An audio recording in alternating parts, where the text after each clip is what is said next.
Okay, Tim Cook has been reading my letters. Apple did it. They released a new HomePod. But it's kind of strange because it looks a lot like the older HomePod. And you would think that they would change their strategy on it, right? Like Apple, when they first released the HomePod, it was too expensive. It was $350.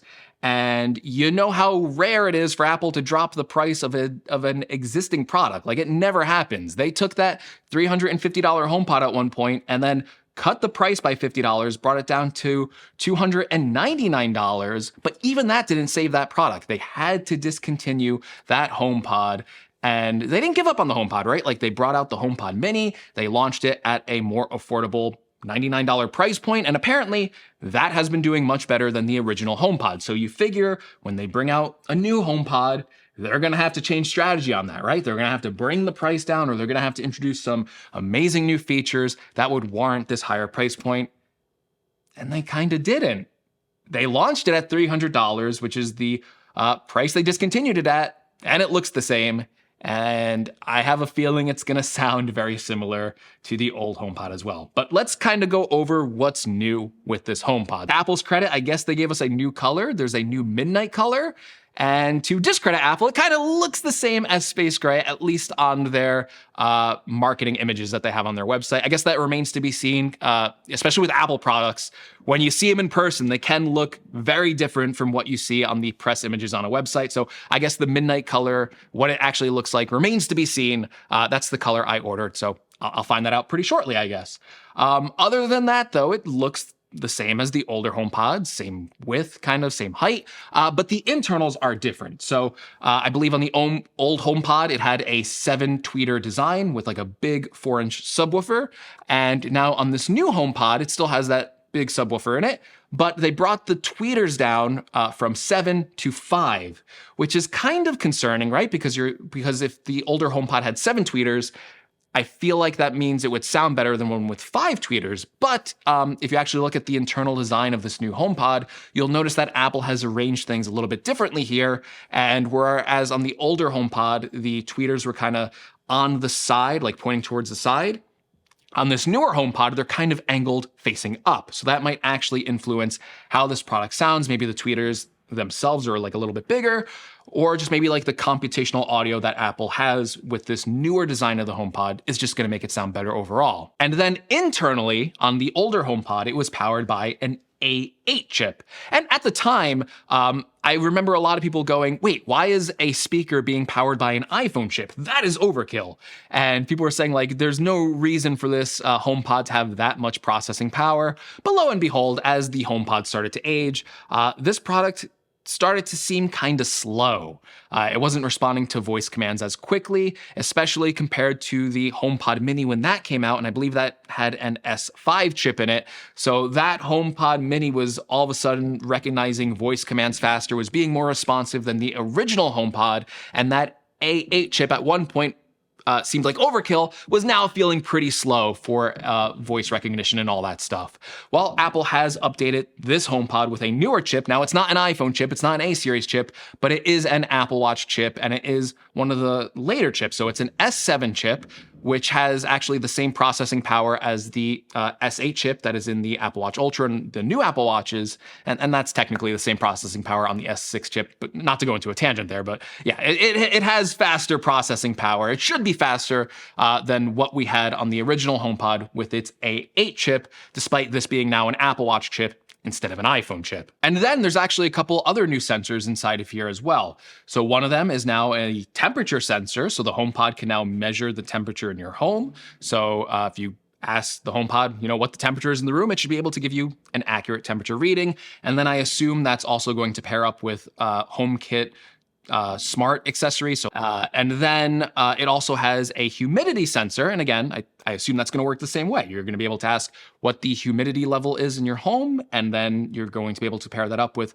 smart accessories and then tell the HomePod to change the humidity. So maybe if you have a humidifier or a dehumidifier, you can change the humidity in your house. All that stuff, right? So it has these new sensors. And then one of the cool things with this new HomePod is the microphone system. But that microphone system is now going to be able to do something pretty cool. It's going to be able to detect when like an alarm goes off in your house. So let's say like you have like a smoke alarm, you have a smoke alarm, right? And like a carbon monoxide alarm. When those go off, the HomePod can recognize that. And when I first read that, like I was just being dumb thinking like, why would you need that? Like you would hear that in your house and then you go, yeah, my smoke alarm is going off. I don't need the HomePod to tell me that. But then I was like, oh yeah, well, you're not home 24/7. So when you're out of the house and then like your smoke alarm goes off, the HomePod would be able to pick up on that sound and then like maybe send an alert to your phone. So maybe you could like call like the fire department or something like that. And that's actually like a really cool feature for me because one of the things I worry about constantly is I have a pet at home and I'm constantly worried about things like that. The ability to have that kind of peace of mind to know that there's not like a fire going on at my place and that my dog is safe. That I kind of appreciate. So that's actually a really cool feature that I'm happy to have in a smart speaker in my house. But those are kind of like the newer features for this HomePod. And Apple says it does sound better. But again, I don't know about those claims considering it does have less tweeters than the original, but maybe it does sound better. I'll take them at their word for it. I'm sure they've made like computational audio enhancements since the original HomePod has come out. But other than that though, like it does like a lot of the same things as the original HomePod. Like if you place it in a location, apparently it's going to measure the sound bouncing off of the walls. It's going to measure its placement from certain things and then deliver better sound. It can still pair with another HomePod to create a stereo pair. It can pair to your Apple TV even to basically act as TV speakers. And I'm kind of wondering if Apple has made any improvements here because on the older HomePods, using that connection, it would sound good, but sometimes it would be very flaky, especially if you were doing eARC through like your TV where you could actually then use that HomePod not only as your Apple TV speakers, but you could basically just use them as regular TV speakers for watching TV or even like playing video games on like the PlayStation 5. Like you could actually use the HomePod speakers as your audio source. And that was really cool, but it introduced a lot of latency and a lot of flakiness when using that on that older A8 chipset. So that's one of the things that I am particularly interested in to see if there's like a major improvement and if I could actually recommend these as like really good TV speakers, really good wireless TV speakers, I should say. If they could double as that role, that might be a really cool reason to own a stereo pair of these HomePods. But yeah, what more can you say about this product without listening to it? Basically, it's a weird product in a way because Apple is basically taking a product that they acknowledged kind of failed and they're bringing it back, but with what I think is not enough changes for this to all of a sudden become a success. I don't think this is all of a sudden going to sell in record numbers. Sure, they have the HomePod Mini, so maybe there's like a little bit more goodwill. Maybe more people have HomePods in their homes than ever before, and now maybe they're looking for a more premium speaker to put in their homes. But again, it's just not a big market. It's not a big market. A $300 speaker for most people is something they're not going to buy. And there's not enough new features. There's not enough cool new things about this HomePod for it to be a winning strategy all of a sudden. But saying all that, I am a fan of the HomePod. I still have two big HomePods in my home. I still listen to them all the time. And I was worried that there would never be a replacement for that bigger size HomePod. I was worried that one day they would die and then I would just have to use HomePod minis or have to buy like a third-party speaker to replace them. So this product being out now means I don't have to do that. And you know, it's kind of rare for me to say this, but I'm going to say thank you, Apple, for releasing this product. This is a product that is not going to make them a lot of money. And in like their press release even, or I think like Tim Cook like tweeted it, he said like, this is for like the music lovers. Like this is like a special product for you in a way.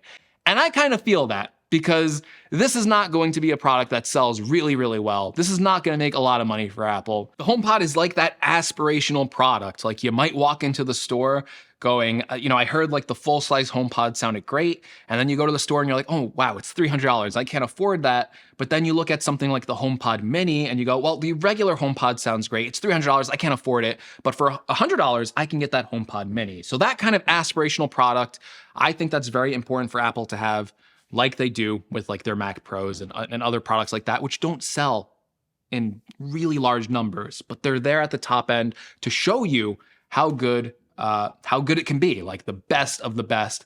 And I am really happy that Apple is making a HomePod again, and I can't wait to get it. So I want to hear from you in the comments below. This was like a surprise release this morning of Apple releasing the HomePod, and it was very unexpected. So are you planning on buying a full-size HomePod? Are you excited that this product now exists in Apple's lineup? Do you agree with me that it's kind of like not enough has changed? It's still probably going to sell like the same amount as the regular HomePod. It's still kind of going to be like a failure of a product? Or do you think that there's something I'm missing here? Like, yes, this product all of a sudden is going to sell more. It's going to be more of a success. I don't know. I don't think so. But yeah, I want to hear your thoughts on the new HomePod in the comments below. Do you plan on buying one? And what do you think of it? All right. Thank you so much for watching. Sorry for like the impromptu like videos. Like it's been sporadic. Apple's been releasing too many products in January. They're not supposed to release products in January. I'm not supposed to be working this hard right now, but I am. I'm doing it for you. Who am I? I'm doing it for me. Who am I kidding? I'm doing it for me. All right. Take care. I'll see you in the next one. Subscribe.